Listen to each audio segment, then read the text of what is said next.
السلام علیکم عزیز طلباء و طالبات، امید ہے سب خیریت سے ہوں گے۔ آج کے اس لیکچر میں ہم سال اول کے القرآن کے ترجمۃ القرآن یا القرآن کے پیپر کے حوالے سے بچوں بات کریں گے کہ سال اول میں جو ترجمۃ القرآن کا بچوں پیپر ہے اس میں ہم پریزنٹیشن کو کس طرح مؤثر طریقے کے ساتھ اچھا بنا سکتے ہیں۔ پیپر چیک کرنے والوں کی نظر میں پیپر کو شاندار، خوبصورت یا دیدہ سے بچوں بنانے کا جو ایک مختصر اور اچھا طریقہ بچوں اس کے بارے میں اس لیکچر میں ہم بات کریں گے۔ تو بچوں آپ نے کیا کہنا ہے، سوال نمبر ایک تو بچوں آپ کا گزر گیا ہے اسلام ایم سی کیوز کا، یعنی کثیر الانتخابی سوالات کا۔ اس کے بعد بچوں سوال نمبر دو آپ کا آتا ہے، اس کا طریقہ بچوں یہ ہے، آپ نے شروع میں لکھنا ہے حصہ انشائی۔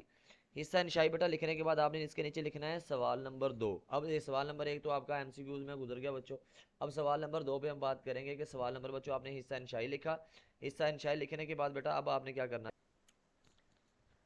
جی بیٹا آپ نے کیا لکھنا ہے، سب سے پہلے حصہ انشائی یہاں لکھیں، اس کے بعد بچوں آپ لکھیں یہاں پہ سوال نمبر لکھیں، سوال نمبر دو آپ نے لکھ دیا۔ اس کے بعد بیٹا کچھ بچے کیا کرتے ہیں، مختصر جوابات لکھیے، مختصر جوابات لکھیں، مختصر جوابات دیں۔ بیٹا یہ اتنی بڑی لائن یا اتنا بڑا جملہ بیٹا لکھنے کی ضرورت نہیں ہے، آپ صرف لکھیں کہ مختصر جوابات۔ بیٹا یہ آپ نے صرف یہ دو لفظ لکھنے ہیں۔ اس کے بعد بیٹا ظاہر سی بات ہے سوال نمبر دو میں آپ کے پاس آپ نے 5 سوال کرنے ہیں، 6 کرنے ہیں یا اس سے زائد کرنے ہیں، تو ظاہر سی بات ہے آپ نے یہاں پہ بیٹا نمبرنگ دینی ہے، تو آپ نے کیا کرنا ہے، یہاں پہ 1 نمبر یہاں پہ لکھ دیا۔ اب 1 نمبر بچوں کون سا سوال ہے، تو اس کے لیے بیٹا اب وہاں لکھا ہوا ہے توحید سے کیا مراد ہے واضح کیجئے، یا توحید کی تعریف بیان کیجئے۔ تو بیٹا آپ نے یہاں پر توحید کی تعریف کیا ہے، سوال مکمل نہیں لکھنا، آپ نے بیٹا کیا لکھا، یہاں پہ آپ نے سوال نمبر ایک کا ہنٹ دیا، اور اس کے بعد بیٹا آپ نے کیا کرنا، سوال نمبر ایک کا ہنٹ دیا، اس کے بعد بچوں آپ نے کیا کرنا، یہاں پہ لفظ صرف توحید لکھنا ہے۔ اب پیپر چیک کرنے والا یہ دیکھے گا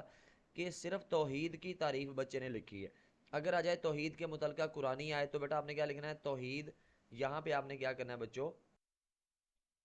جی بچوں اگر پیپر چیک پیپر سیٹر جو ہے، پیپر بنانے والا اگر کہتا ہے قرآن توحید کے بارے میں قرآنی آیت کا ترجمہ لکھیں، تو بچوں آپ نے کیا کرنا ہے، اگر تو وہ کہے توحید سے کیا مراد ہے، تو آپ نے بیٹا کیا لکھنا ہے، یہاں پہ مختصر آپ نے لکھنا ہے توحید۔ اگر وہ کہے توحید کے بارے میں قرآنی آیت کا ترجمہ لکھیں، تو بیٹا آپ نے کیا کرنا ہے، آپ نے اس انداز میں یہاں پر بچوں ایک نہ کیا کرنا ہے، ہیڈنگ دینی ہے، اس کے بعد نیچے لکھ دینا ہے اس کا بیٹا ترجمہ۔ اچھا جب وہ کہتے ہیں نا توحید کے بارے میں قرآن آیت کا ترجمہ لکھیں، بیٹا آپ صرف ایک آیت کا ترجمہ لکھیں کافی ہوتا ہے، اس کے لیے لازمی نہیں ہوتا آپ نے توحید کے بارے میں زیادہ آیات کا ترجمہ لکھنا ہے۔ بیٹا جتنا اس نے مختصر پوچھا آپ اتنا ہی جواب دیں جتنا بنتا ہے۔ تو بیٹا آپ نے اگر تو پوچھے توحید سے کیا مراد ہے، تو آپ نے بیٹا یہاں پہ کیا لکھنا ہے، توحید لفظ لکھنا ہے، اور نیچے بیٹا اس کی تعریف لکھ دینی ہے۔ اگر وہ کہے توحید سے کیا مراد ہے، ایک قرآنی آیت کا ترجمہ لکھیں، تو آپ یہ توحید سے کیا مراد بیٹا یہ سارا جواب لکھ سکتے ہیں، اور اس کے ساتھ قرآنی آیت کا ایک ترجمہ لکھ سکتے ہیں۔ اگر وہ ترجمہ صرف پوچھے تو بیٹا ترجمہ لکھیں، اگر وہ تعریف پوچھے، اس کا مفہوم پوچھے، معنی و مطالب پوچھے، تو بیٹا آپ نے کیا کرنا ہے، اس لحاظ سے اس کا بہتر جواب دینا ہے۔ اس کے بعد بیٹا اب فرض کی آپ اس کے بعد سوال نمبر اسی کا دوسرا جز کرنا چاہتے ہیں، اب یہ تو ایک جز ہے نا، سوال نمبر دو کا ایک جز ہے، اب ایک سوال کے جواب میں سوال نمبر دو میں بیٹا مختصر کئی مختصر جوابات بیٹا ہوتے ہیں، وہ آپ نے دینے ہوتے ہیں، اس کے بیٹا آپ نے یہاں پہ اس کی نمبرنگ بدلتے جانا ہے، اور اس کے بعد یہاں پر اس کا جو کیپشن ہے نا، اب اس سے بچوں یہ فائدہ ہوگا، پیپر پڑھنے والے کی جو نظر ہے آپ کی نا اس پر جائے گی کہ یہاں پر وہ کیا کہنا ہے آپ نے، جواب کون سا لکھ رہے ہیں، اس طرح نا اس کو بار بار پیپر پر جا کے یہ دیکھنے کی ضرورت نہیں ہے کہ، تو بچوں جس انداز میں بچوں پوچھا جائے آپ نے اسی انداز میں جواب دینا ہے۔ اگر تو وہ کہے توحید سے کیا مراد ہے، آپ نے توحید بیٹا یہاں پہ لفظ لکھنا ہے، یہاں پہ یہ آپ نے اس کا جواب لکھنا ہے۔ بچوں اگر آپ یہ نہیں لکھتے نا یہ والا حصہ اتنا، تو اس میں کیا ہوتا ہے، اگر آپ بچوں یہ والا حصہ نہیں لکھتے تو اس حصے میں یہ ہوتا ہے، تو بیٹا کیا ہوتا ہے اس کو نا بار بار جا کے آپ کا جو کوشچن پیپر ہے اس کو دیکھنا پڑتا ہے، اس لیے نا اس انداز میں یا اس طرح بیٹا وہ تانگ آ جاتا ہے اور آپ کو نمبر وہ کم دیتا ہے۔ تو آپ نے بیٹا یہاں پہ بچوں ہنٹ لازمی دینا ہے، یہ توحید لکھ کے نیچے یہ لکھیں اور قرآن آیت کا ترجمہ لکھیں، بیٹا یہ لکھیں، اس طرح آپ کا جو پیپر چیک کرنے میں آسانی ہوتی ہے، نمبر بچوں آپ کو زیادہ ملتے ہیں۔ اس کے بعد بچوں اگر آپ کا آ گیا فرض کیا سوال نمبر دو کا دوسرا جز آ گیا، آپ نے دوسرا سوال لکھنا ہے، اب وہ ہے ارکان اسلام سے کیا مراد ہے۔ یہاں پر بچوں آپ نے دیا کہ سوال نمبر دو کا دوسرا پارٹ آپ کرنا چاہتے ہیں، دوسرا حصہ کرنا چاہتے ہیں ارکان اسلام، اس نے پوچھا ارکان اسلام سے کیا مراد ہے، یہاں آپ لکھیں ارکان اسلام 5 ہے، نیچے کو بیٹا اس کے نام لکھ دیں، آپ مارکر سے لکھ دیں، پین سے لکھ دیں، بہتر طریقہ تو یہ ہے کہ آپ پین سے لکھیں، لیکن اس سے پہلے آپ نے کیا کرنا ہے یہاں پر، جی بچوں تو آپ نے کیا کرنا ہے یہاں پر شروع میں بچوں बच्चों ये आप जो गिनती है 1 2 3 4 5, ये बच्चों मार्कर से लिखना है, ये अलामत भी मार्कर से लगा लें। ये जो आगे बच्चों नाम लिख रहे हैं ये आप पेन से लिख लें बगैर कट के। बच्चों ये मार्कर के नाम लिखें, कट मार्कर के साथ लिखें, जहाँ जिसमें आपको आसानी लगे बेटा उस अंदाज में लिख सकते हैं आप। अच्छा ये तो बेटा मुख्तसर जवाब का तरीका है, यहाँ पे नंबरिंग बदलते जाएं। यहाँ पर बच्चों उसके क्या जो है मुख्तसर सवाल को मुख्तसर करने के लिए जैसे फ़र्ज़ किया वो लिखे सवाल आपको रिसालत से क्या मुराद है। तो आपने बेटा मुकम्मल रिसालत से क्या मुराद ये पूरा नहीं लिखेंगे, बल्कि आप क्या लिखेंगे, आप यहाँ पर लिखेंगे रिसालत, नीचे बेटा उसकी तारीफ लिखेंगे। अगर पूछेगा अकीदा आखिरत से क्या मुराद है तो आप बेटा बेटा यहाँ पर लिखेंगे अकीदा आखिरत और नीचे उसका जवाब लिख देंगे। अगर वो पूछेगा कि ज़कात से क्या मुराद है, यहाँ पर बच्चों आप मुख्तसर लफ्ज़ ज़कात लिखेंगे। इस तरह बेटा जो पेपर चेक करने वाला है उसको अंदाज़ा हो जाता है कि ज़कात के बारे में लिखा हुआ है, तौहीद के बारे में लिखा हुआ है, अकीदा आखिरत के बारे में लिखा हुआ है, रिसालत के बारे में लिखा हुआ है, तो उसको पेपर चेक करने में आसानी होती है और बेटा वो आपको नंबर अच्छे देता है। इसके बाद बच्चों आपका सवाल नंबर 4 आ गया, बा मुहावरा उर्दू में तर्जमा। अब बेटा कुरानी आयत दी जाएगी, जो भी आयत आपके पास आएगी आपने उसका बा मुहावरा यानी लफ्ज़ों के मानवियत के लिहाज से, लुगत के लिहाज से, मुहावरे के लिहाज से, बेटा इस्तेमाल के लिहाज से जो उसका सही तर्जमा बनता है बेटा वो आपने क्या है लिखना है। अब बेटा आपने लिखना है सवाल नंबर 4। आगे नीचे बेटा लिख दें कि आप लिखना सवाल नंबर 4 असल में है क्या, वो है जो बा मुहावरा तर्जमा है बेटा वो है। उसके बाद बेटा वो जो आयत नीचे लिखी हुई है, जो इबारत लिखी हुई है, तो आपने क्या करना है उसके शुरू को 2 3 लफ्ज़ लिखें और दरमियान में बेटा इस तरह 2 3 डॉट लगाएं और इसके आखिर के 2 लफ्ज़ बेटा लिखें। इस तरह ना पेपर चेक करने वालों को पता चल जाता है कि ये जो आयत है बेटा इसका तर्जमा अब ये बच्चा लिखना चाहता है। उसके बाद बेटा नीचे आपने लफ्ज़ तर्जमा लिखना है और तर्जमा लिखने के बाद बेटा सफ़े के बिल्कुल दरमियान में आपने क्या करना है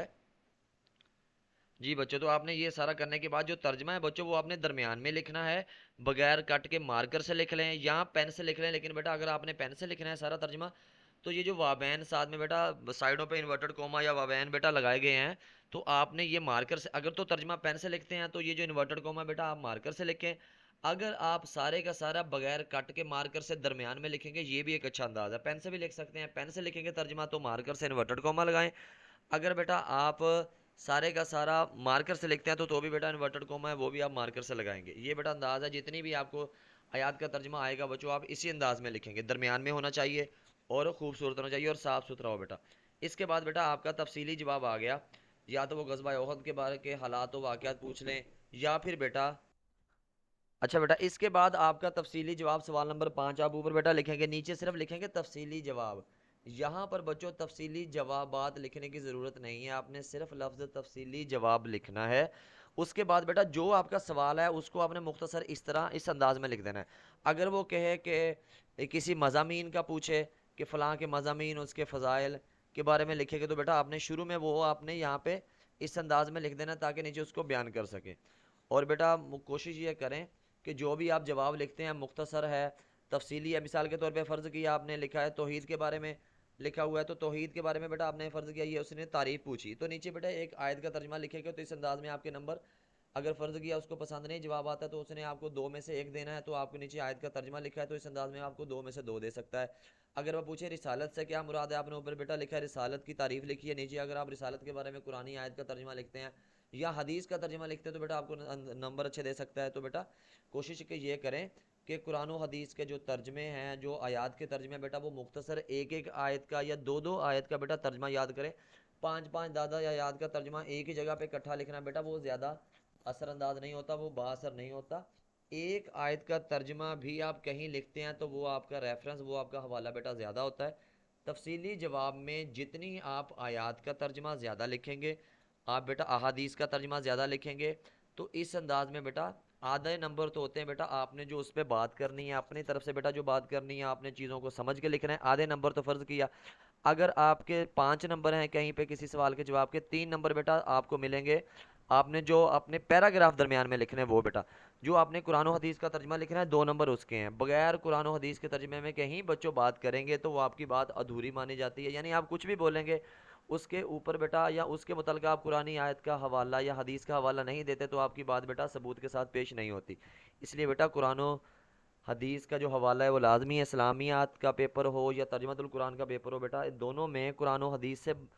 के मुतलका बात करना या उसके ज़रिए से बात करना बेटा आपके लिए वो फ़ायदा मंद होगा। اور آپ کے جو نمبر ہیں بیٹا وہ اچھے آئیں گے. کوشش کریں 10 میں سے 10 جو MC ہیں. سوال نمبر 1 ہے سب سے پہلے بیٹا اس کو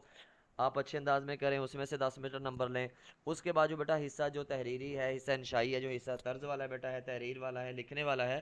اس کو اچھے انداز میں بیان کریں بیٹا, اور صاف ستھرا لکھیں. اللہ آپ کا حامی و ناصر ہو. اللہ حافظ.